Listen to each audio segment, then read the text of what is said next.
Welcome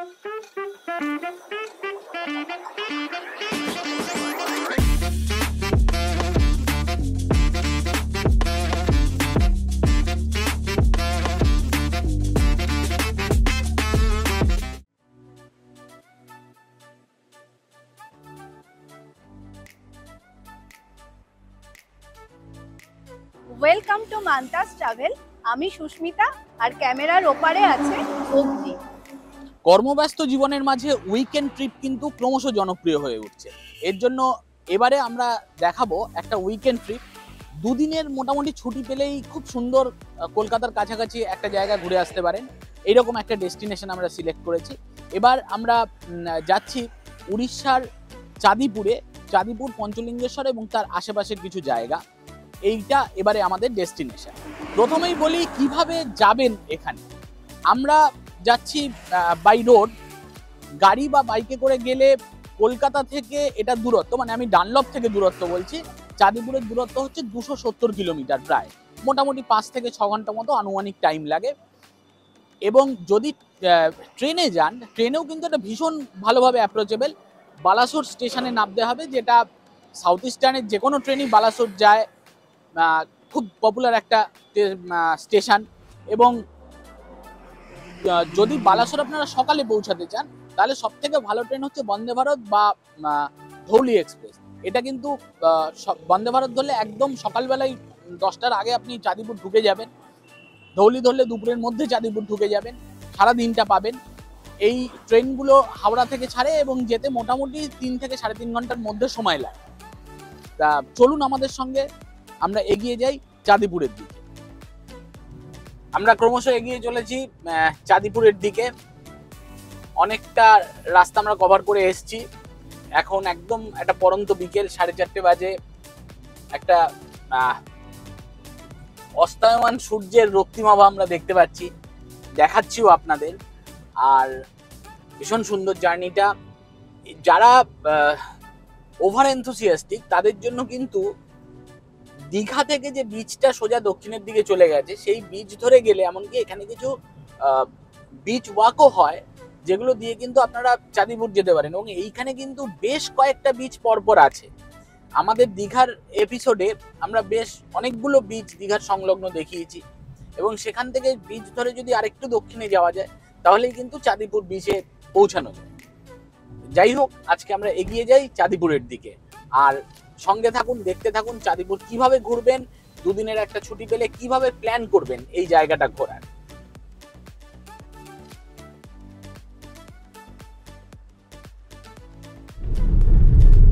highway থেকে আমরা বালাসোর থেকে যে রাস্তাটা, মানে হাইওয়ে থেকে যে রাস্তাটা বালাসোরের দিকে গেছে, সেই রাস্তাটায় ঢুকে পড়েছি। এই চেন্নাই রোড থেকে চাঁদিপুর বিচের ডিস্টেন্স হচ্ছে 50 মিনিট মতো টাইম লাগে, এবং ডিস্টেন্স হচ্ছে প্রায় 22 কিলোমিটার মতো। এই রাস্তাটা দেখতে পাচ্ছি একদম অন্ধকার এখন, তবে রোড কন্ডিশন বেশ ভালো। এইখানে আসতে হলে কিন্তু ডিস্টেন্সগুলো আমরা বললাম যে বালাসোর, সেখান থেকে আমাদের নিয়ারেস্ট রেলওয়ে হেড যেটা, বালাসোর স্টেশন থেকে কিন্তু অটো বা যে কোনো শেয়ার্ড গাড়ি পেয়ে যাবেন চাঁদিপুর বিচে পৌঁছানোর জন্য। বালাসোর একটা জায়গা যেখানে প্রচুর টুরিস্ট স্পট রয়েছে, যেমন এই রেলওয়ে হেডকে কেন্দ্র করে চাঁদিপুর, পঞ্চলিঙ্গেশ্বর, বাংরিপোষি, শিমলিপাল, কুলডিহা, এরকম অনেকগুলো স্পট রয়েছে। তার মধ্যে শিমলিপালটা আমরা আগেরবার দেখিয়েছি। এবার আমাদের মূল উদ্দেশ্য হচ্ছে চাঁদিপুর, পঞ্চলিঙ্গেশ্বরটাকে দেখা, এবং দুদিনের মধ্যে আপনারা কিভাবে এই জায়গাটাতে একটা প্ল্যান করতে পারেন সেইটার সম্বন্ধে একটা ধারণা দেওয়া। চলুন এগিয়ে যাই বালাসোর শহরের মধ্য দিয়ে চাঁদিপুর সমুদ্র সৈকতের দিকে। আমরা বালাসোর শহরটার মধ্য দিয়ে যাচ্ছি। একদম জমজমাট শহর দেখতে পাচ্ছি, প্রচুর দোকানপাট, মার্কেট। চলে এসেছি চাঁদিপুর বিচের সামনেই দেখতে পাচ্ছি মার্কেট। এখানে পার্কিং এরিয়া আছে। পার্কিং চার্জ নিলে হচ্ছে 50 টাকা। দুধার দিয়ে দোকানপাট।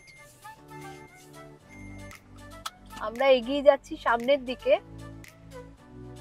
এখানে বাদিকে যে বিল্ডিংটা দেখতে পাচ্ছি, এটা হচ্ছে ওটিডিসি পান্থ নিবাস। এইখানের পাশেই বেসিক্যালি যে বিচটা চাঁদিপুরের, সেই বিচটা রয়েছে। এইখানে গাড়ি পার্ক করে আমরা চলে যাব বিচে।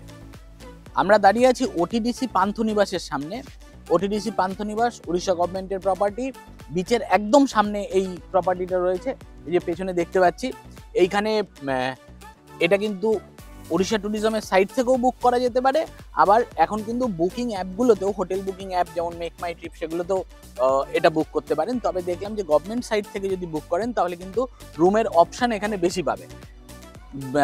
প্রাইভেট যে যে বুকিং অ্যাপগুলো, তাতে কিন্তু সব কটা রুম, সব কোয়ালিটির রুম অ্যাভেলেবেল থাকে না। যাই হোক, আমরা এবারের মতো এখানে স্টে করছি না। আমাদের স্টেটা হচ্ছে আরেকটু বাইরে, অর্পিতা বিচ রিসর্টে। কিন্তু এখানে একটা গেট দেখতে পাচ্ছি, সেই গেটটা দিয়ে আমরা চলে যাব চাঁদিপুর সমুদ্র সৈকতে। প্রত্যেক বিচের সামনে যেমন বেশ সুন্দর মার্কেট থাকে, এখানে ঢুকেই দেখলাম একটা মার্কেট রয়েছে। চলো তোমাদের দেখাই মার্কেটটা ঘুরিয়ে।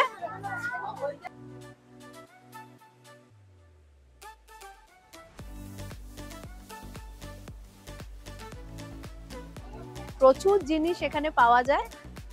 আজ রবিবার, এর জন্য কিন্তু স্থানীয় মানুষজনেরও একটা ভিড় এখানে রয়েছে।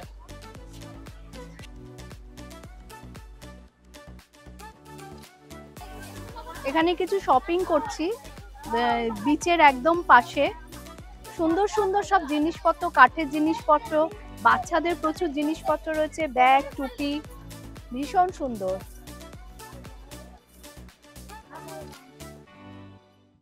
চাঁদিপুর সি বিচের মার্কেটে আমরা আছি, কিন্তু এখানে সি বিচ বলছি বটে, কিন্তু সমুদ্র কিন্তু এখন নেই। যে কারণে এটাকে অনেকে ভ্যানিশিং বিচও বলেন। দিনে দুবার এখানে জল আসে। এখানে স্থানীয় মানুষেরা বললেন যে রাত্রিবেলা 8:30 নাগাদ একবার জল আসবে, সেটা থাকবে ঘন্টা 3। আবার সকালবেলা কালকে 9টার সময় জল আসবে, সেটা থাকবে ঘন্টা 3। এখন বাজে 7টা, এখন কিন্তু এখানে আমরা জল দেখতে পাচ্ছি না, সমুদ্রের কোনো আওয়াজও শুনতে পাচ্ছি না। কালকে সকালবেলা চেষ্টা করব, বা আজকে রাতেও একবার চেষ্টা করব, যদি আসা যায় জলটা দেখানোর আপনাদের। চলুন এখন মার্কেটটাই ঘুরে দেখি। এসেছি উড়িষ্যায়, আবার বিচের ধারে। এখানে এসে যে চপ খাবো না তা তো হয় না। এই দেখো, চপের দোকানে এসেছি, এবার আমরা চপ কিনবো।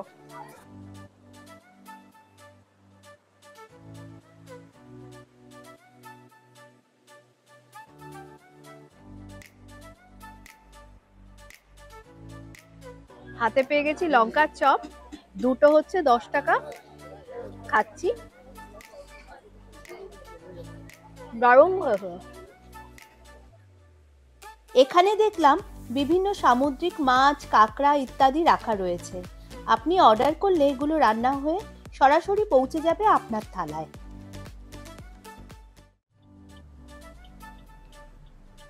আমরা যেখানে নাইট স্টে করব, চাঁদিপুরে, চলে এসেছি অর্পিতা বিচ রিসর্টে।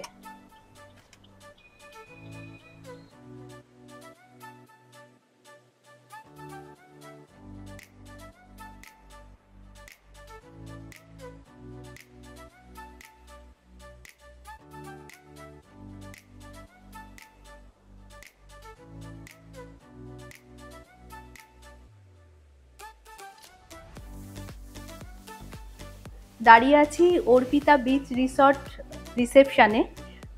ওখান থেকে একটা ওয়েলকাম ড্রিঙ্ক দিয়েছে। ওয়েলকাম ড্রিঙ্কটা নিয়ে আমরা আমাদের রুমে চলে যাব।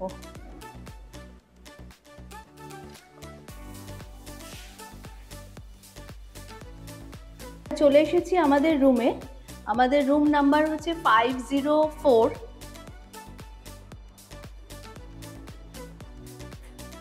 এটা হচ্ছে আমাদের রুম।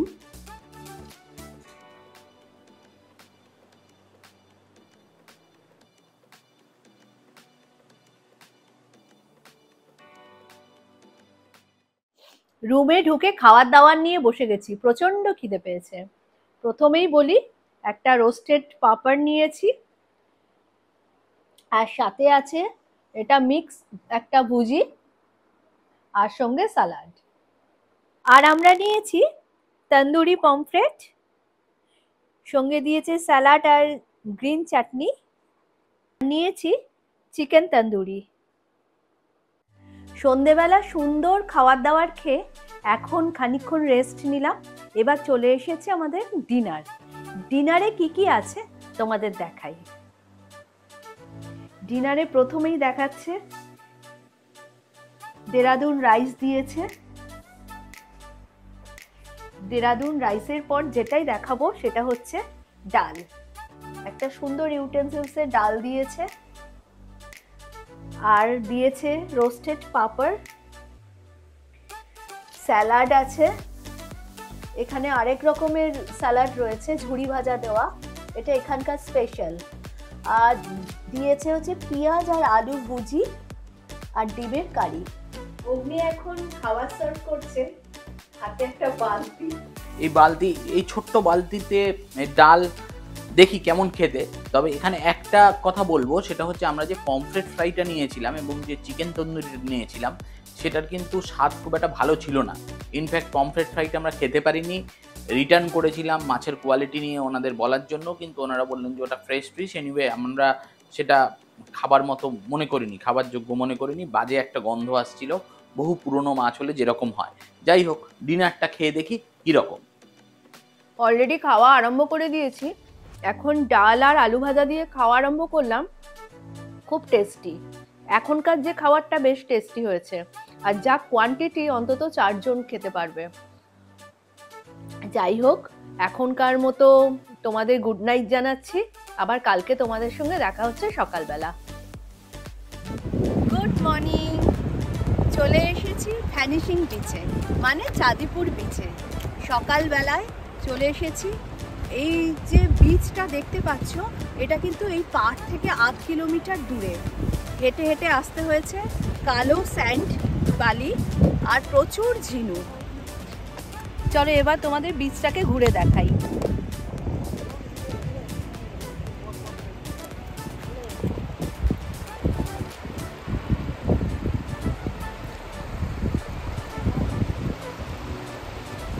আর এই বিচের একটা বিশেষত্ব আছে, পার্টিকুলার সারাদিনে দুবার এই জলটা কাছে চলে যায়, মানে পাড়ের কাছে চলে যায়, আবার প্রায় 3 কিলোমিটার দূরে পিছিয়ে যায়।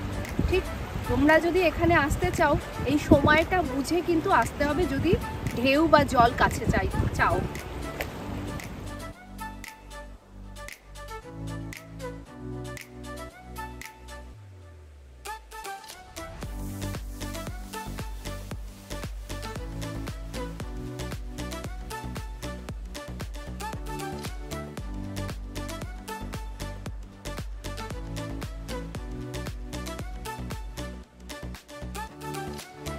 এই চাঁদিপুর বিচে শুধুমাত্র যখন হাই টাইডটা আছে, জলটা কিন্তু তখনই সামনে আসে। আর এই বিচে কী করে এসে পৌঁছাবেন চাঁদিপুরে, কিভাবে আসবেন, সেই বিষয়ে আমরা বিস্তারিত ইনফরমেশান আস্তে আস্তেই দিয়েছি। বালেশ্বর বা বালাসোর স্টেশন থেকে এটার দূরত্ব হচ্ছে মোটামুটি 13 থেকে 14 কিলোমিটার, প্রচুর ট্রান্সপোর্ট পাবেন। এবার আমরা এইখানে ঘুরতে এলে এর আশেপাশে কিন্তু বেশ অনেকগুলো জায়গা আছে। এখানে সমুদ্রটা আমরা দেখলাম, এখানে সমুদ্রটা কিন্তু বেশ শান্ত সমুদ্র, এবং এই সমুদ্রটাকে যদি খুব ভালো করে এনজয় করতে চান, যে পুরোটা দেখবেন, তাহলে কিন্তু আপনাকে পান্থনিবাসেই থাকতে হবে, যেহেতু সমুদ্রের বিচে আসার রাস্তাটা পান্থনিবাসের মধ্য দিয়ে।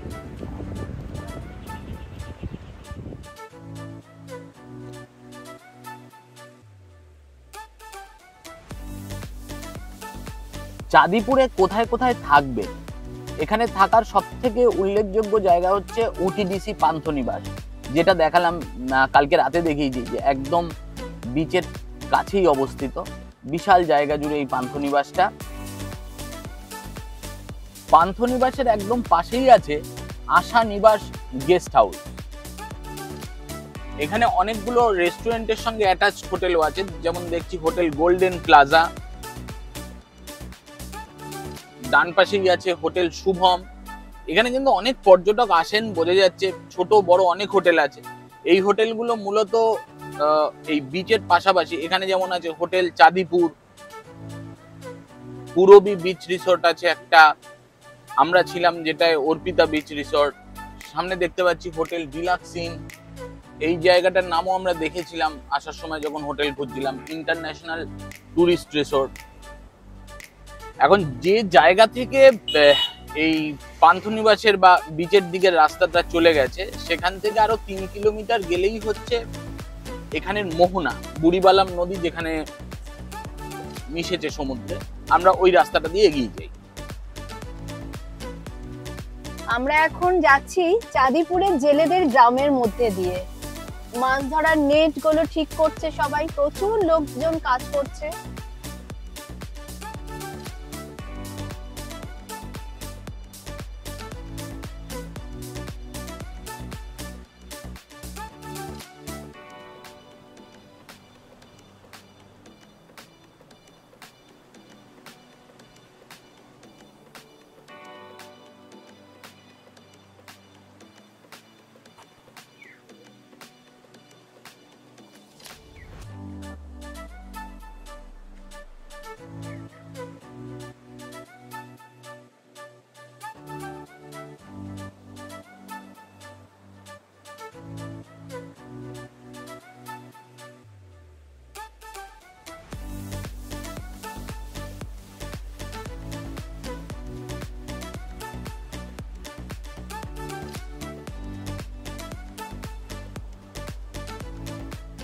দাঁড়িয়ে আছি বুড়িবালামের তীরে।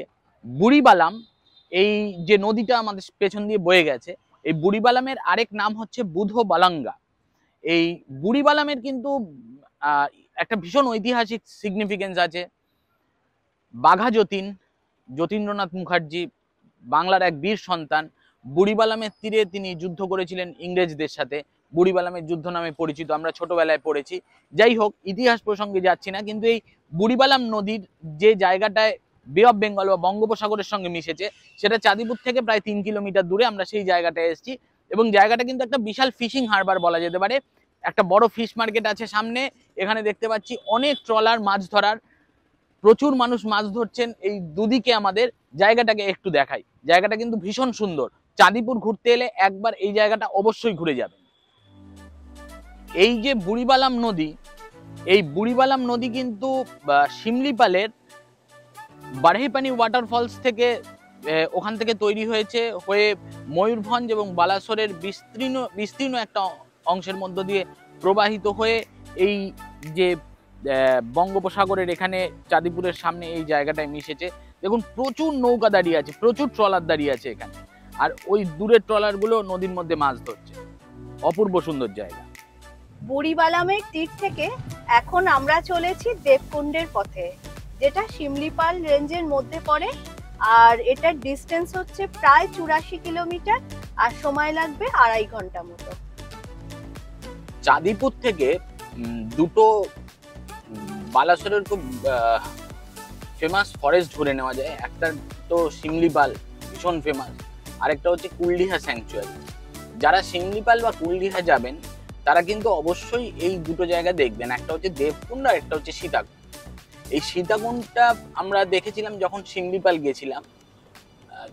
এটা শিমলিপালের যে গেটটা, সেই গেটের সামনে, বাড়িপাদা থেকে যে গেটটা পড়ে সেই গেটের সামনেই যেখানে আমরা ছিলাম।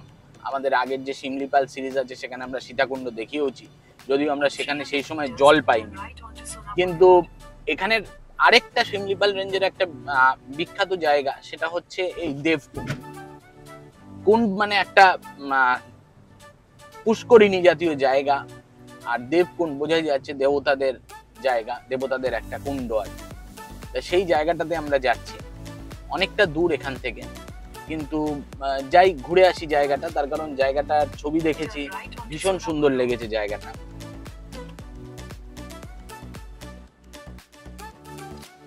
আমরা এতক্ষণ ছিলাম বালাসোর ডিস্ট্রিক্টে, এখন চলে এসেছি ময়ূরভঞ্জে। ময়ূরভঞ্জ ডিস্ট্রিক্ট, ভীষণ সুন্দর রাস্তা। এখন চলেছি দেবকুণ্ডে।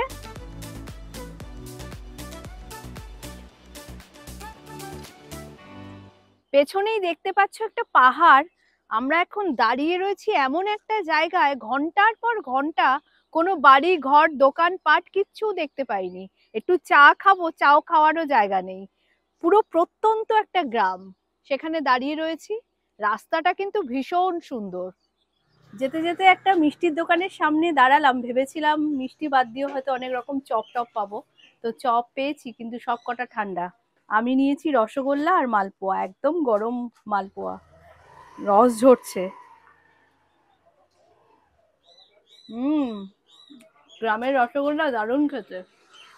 এবার খাচ্ছি মালপোয়া, একদম গরম, ক্রিস্পি, দারুণ খেতে। আমরা ক্রমশ এগিয়ে চলেছি দেবকুণ্ডের দিকে। সামনে কিন্তু একটা বিশাল সুন্দর পাহাড় দেখা যাচ্ছে। চলে এসেছি দেবকুণ্ড গেটের সামনে, সামনেই দেখতে পাচ্ছি টিকিট কাউন্টার। আমরা চলে এসেছি দেবকুণ্ড টিকিট কাউন্টারের সামনে, পেছনেই দেখতে পাচ্ছ দেবকুণ্ড টিকিট কাউন্টার। অগ্নি গেছে টিকিট কাটতে।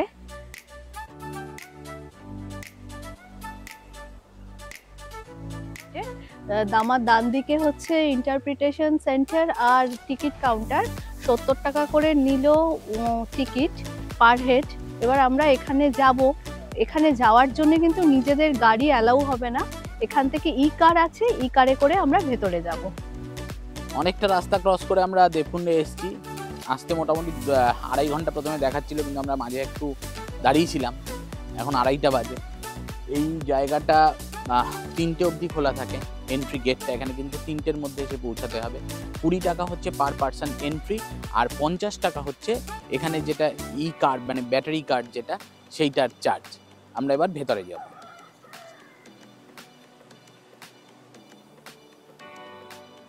ই কারে বসে পড়েছি, একদম ড্রাইভার দাদার পাশেই।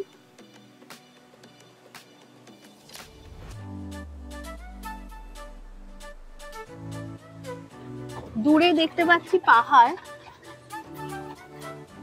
আর লাল মাটির রাস্তা, আর চারিদিকে গ্রিন।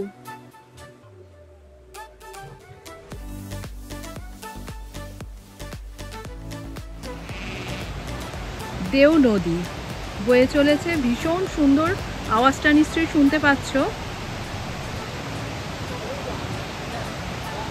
এটা হচ্ছে দেও নদী। এবার আমরা এই রাস্তা দিয়ে সামনের দিকে এগিয়ে যাব। এখানে এই যে 5 কিলোমিটার রাস্তা, ফরেস্ট ডিপার্টমেন্টের গাড়িতে আসতে হবে। অনেক রকমের গাড়ি রয়েছে। একটা গাড়ি আমরা দেখালাম, ফোর্সের কিছু ট্রাভেলার রয়েছে, আর আছে অটোর মতো 2-3টে ই অটো, বেসিক্যালি মানে ওগুলো ব্যাটারি বাহিত অটো। তা আমরা আপাতত এগিয়ে যাই। এখান থেকে 100 মিটার রাস্তা এগোলেই আমরা দেবকুণ্ড ওয়াটারফলসে পৌঁছে যাব। সেখানে কী কী অ্যাট্রাকশন আছে গিয়েই দেখাচ্ছি। ঘন জঙ্গলের মধ্যে দিয়ে হেঁটে চলেছি। 100 মিটার মতো হেঁটে যেতে হবে। অনেকেই যাতায়াত করছে, বেশ সুন্দর লাগছে। পুরো ছায়া, মানে এত ঘন জঙ্গল যে রোড ঢুকছেই না, আর নদীর আওয়াজ শুনতে পাচ্ছি। সামনের দিকটা যদি দেখাই, সামনের দিকটা হচ্ছে এইরকম একদম ঘন জঙ্গল। এখানে একটা ব্রিজ আছে। এই ব্রিজটার তলা দিয়ে জলস্রোত চলে গেছে। ব্রিজের ওপর থেকে যদি আমরা ছবিটা দেখাই,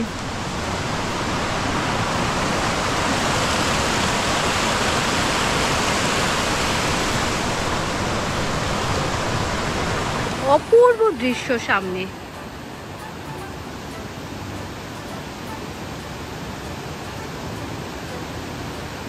একদম দূর থেকে ঝরে পড়ছে ঝর্ণার জল।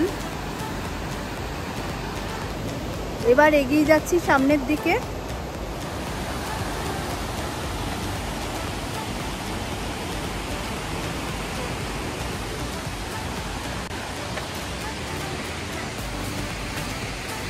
বেশ খানিকটা হেঁটে আসার পর একটা চাতাল মতো দেখলাম।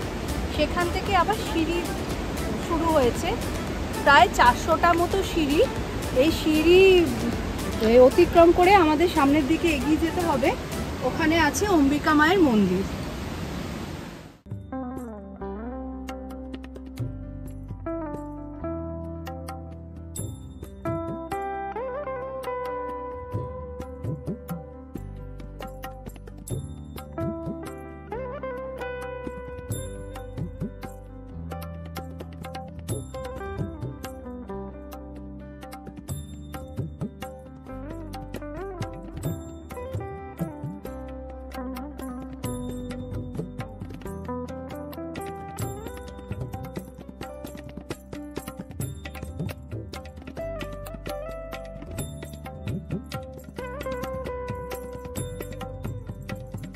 প্রায় 400টা সিঁড়ি অতিক্রম করে আমরা চলে এসেছি মায়ের মন্দিরের এখানে। এখানে কিন্তু অম্বিকা মায়ের মন্দির। এরপর থেকে ফটোগ্রাফি অ্যালাউ না, জানি না তোমাদের দেখাতে পারবো কিনা, দূর থেকেই তোমাদের দেখাই। পুরো পরিবেশটা ভীষণ সুন্দর। মায়ের মন্দিরের পাশ থেকেই জলপ্রপাত একদম ঝাঁপিয়ে পড়েছে নিচের দিকে।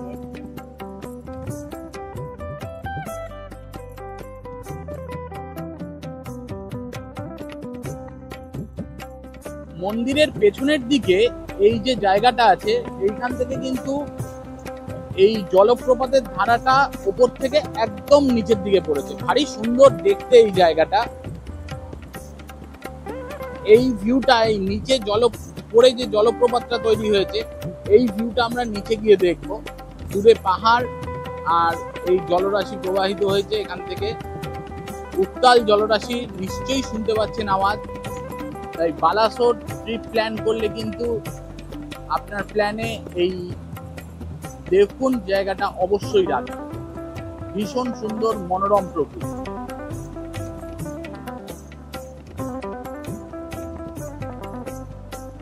অম্বিকা মায়ের মন্দিরে আমরা দর্শন করে এলাম। মূল মন্দির অম্বিকা মায়ের মন্দির, যেখানে ভেতরে বেশ বড় একটা গর্ভগৃহ রয়েছে। ভেতরটা একটু অন্ধকার, ঠাকুরমশাই পুজো করছেন। দাঁড়িয়ে আছি দেবকুণ্ড ওয়াটারফলের কাছে। আমার পেছনেই দেখতে পাচ্ছ দেবকুণ্ড ওয়াটারফল, অপূর্ব সুন্দর। আর দেবকুণ্ড ওয়াটারফলের ঠিক ওপরেই মা অম্বিকার মন্দির। আমাদের এই ব্লগটা কেমন লাগলো অবশ্যই কমেন্ট করে জানাবেন। ভালো লাগলে লাইক, শেয়ার অ্যান্ড কমেন্ট করবেন। আর এখনো যারা আমার চ্যানেল সাবস্ক্রাইব করেননি অবশ্যই সাবস্ক্রাইব করে দেবেন। ততক্ষণে টাটা।